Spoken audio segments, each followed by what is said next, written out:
네, 안녕하십니까. 자, 18장부터가 연력학이에요. 그래서 18장에서는 온도, 열, 연력학 제일법칙 이런 게 나오고, 뒤에 가보시면 19장에서는 기체운동론에 대해서 설명을 하죠. 기체운동론은 특히 이상기체에 대한 걸 이제 설명을 하게 되는 거고, 그리고 20장에 가면 이제 엔트로피와 연력학 이법칙, 그래서 이 전반부를 이제 마치게 될 텐데, 그 중에서도 이제 각각의 장마다 역시 중요한 항들이 존재하는데, 18장에서는 뭐 좀 잡다한 것들 여러 개들을 묶어서 그냥 하나의 장을 이렇게 만듭니다. 물론 그 중에서 제일 중요한 개념은 연력학 제1법칙의 개념이 되는 거죠. 자, 이런 것들을 이제 하나씩 살펴보도록 하겠습니다. 가장 먼저 여러분들이 보게 되는 건 온도에 대한 얘기죠. 1절에 온도가 있고, 온도는 이제 기본 단위로 새롭게 이제 정했죠. 그래서 1도, 2도 이런 걸 이제 우리는 온도를 쓰게 되는데, 섭씨 온도, 화씨 온도, 뭐 미주에서는 이제 화씨 온도 이런 걸 유럽이나 미국에서는 쓰게 되고, 주로 이제 우리나라나 또 아시아계에서 이런 나라들은 섭씨 온도를 좀 쓰게 되는 것 같아요. 그런데 연력학적 온도는 그런 온도가 아니라 켈빈 온도를 쓰게 됩니다. 우리가 절대 온도라고 하는 온도예요. 절대 온도 또는 그 단위가, 절대 온도의 단위가 바로 켈빈이 되는 겁니다. 켈빈. 그래서 1켈빈, 2켈빈, 뭐 3켈빈 이런 식으로 나가는데, 읽을 때는 켈빈이라는 말보다 그냥 K라고 읽으면 되는 거죠. 그래서 예를 들어서 실온의 온도는 약 290켈빈인데 290K 이런 식으로 이제 읽어도 뭐 무방합니다. 그리고 우주의 평균 온도는 약 3K 정도가 돼요. 그래서 온도, 이 절대 온도는 가장 낮은 온도가 바로 0도예요. 0도. 그래서 0켈빈 또는 0도, 절대 0도라고 얘기합니다. 이거를 절대 0도. 절대 0도인데 그냥 0켈빈 이런 식으로 얘기하면 되겠죠. 그래서 이거보다 낮은 온도가 없어요. 그래서 가장 낮은 온도가 존재하고, 높은 온도는 얼마든지 이제 높아질 수 있겠죠. 그래서 좀 특이하죠. 낮은 온도는 마이너스도 있을 것 같은데, 마이너스의 개념은 우리가 0도씨라는 온도에서 마이너스, 그분 낮은 온도가 마이너스가 되는 거고, 어쨌든 가장 낮은 온도는 그 상태가 존재한다. 그때의 온도를 우리는 절대 0도 또는 0켈빈이라고 얘기하게 되는 겁니다.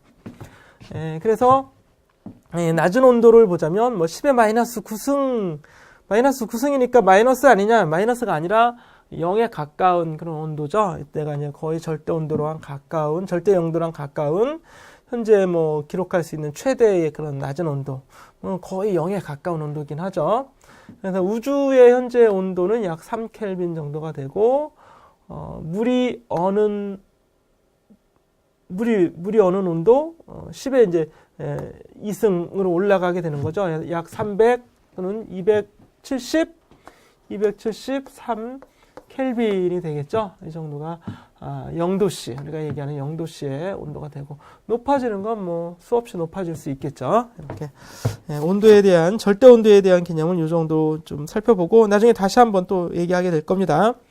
다음에 보게 되면 연력학 영법칙이 나오게 되는데, 연력학 영법칙은 열평형에 관련된 법칙이에요. 열평형. 그래서 열평형이라고 하자면 온도가 같아지는 상태를 열평형이 되었다고 얘기합니다. 여기 보시면 A와 T, A라는 물체와 T라는 물체가 온도가 같아졌어요. 그러면 A와 T는 열평형 상태를, 열평형이 되는 거죠. 두 번째 상태는 B와 T도 같은 온도가 됐어요. 그래서 B와 T도 열평형입니다.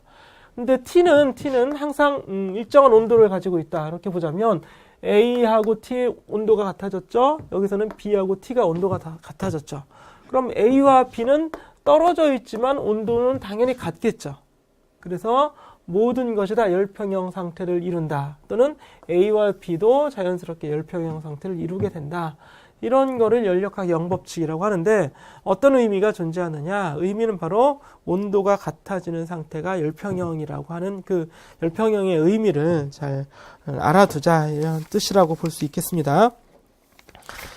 그리고 596페이지에 가시면 온도의 측정 이렇게 나와 있죠. 온도의 측정이기 때문에 결국 온도계를 설명하는 그런 내용이라고 할 수 있습니다. 온도계인데요. 여기 나와 있는 이 온도계 또는 이 시스템을 보게 되면 물이 있죠. 물인데 얼음이 같이 있어요. 여기 이제 얼음도 있고 수증기도 있습니다. 즉 물과 얼음과 수증기가 이 안에 한꺼번에 다 존재하게 되는 거죠. 이런 상태는 단 하나의 온도 압력 상태밖에 없어요. 온도와 압력이 어떤 특정한 하나의 상태일 때만 이렇게 존재하게 되는데, 그래서 우리가 온도의 표준으로 삼을 수 있는 상태가 되는 겁니다. 그래서 물의 삼중점이 온도의 표준으로 삼는, 즉 기준이 되는 그런 온도 상태다 이런 얘기예요. 그럼 이때의 온도를 얼마로 정하느냐? 273.16 K로 정한다 이런 얘기예요. 273.16 켈빈으로 정하게 되는 거죠. 그래서 1켈빈이라는 온도를 정의할 수 있죠. 즉 1켈빈이라는 온도는 물의 삼중점 온도를 273.16으로 나눈 것이다 라고 정의하는 거예요. 물의 삼중점. 그래서 삼중점 온도를 T3라고 부르는 거고, T3라고 이제 기호로 표시했죠. 삼중점의 온도와 절대 0도. 절대 0도니까 0도잖아요. 0에서부터 273.16 켈빈까지의 차이를 273.16으로 나눈 값이라고 이제 정의를 하는 거죠. 이렇게 1켈빈이라는 온도 구간이라고 봐도 되고, 온도 크기, 1K라는 온도 단위는 이런 식으로 이제 정의가 되어 있다. 여기서 중요한 건 물의 삼중점 온도가 연력학적 온도의 표준이면서, 즉 기준이면서 그 값은 273.16이다 라고 하는 걸 이제 여러분들이 기억해 두면 되겠습니다.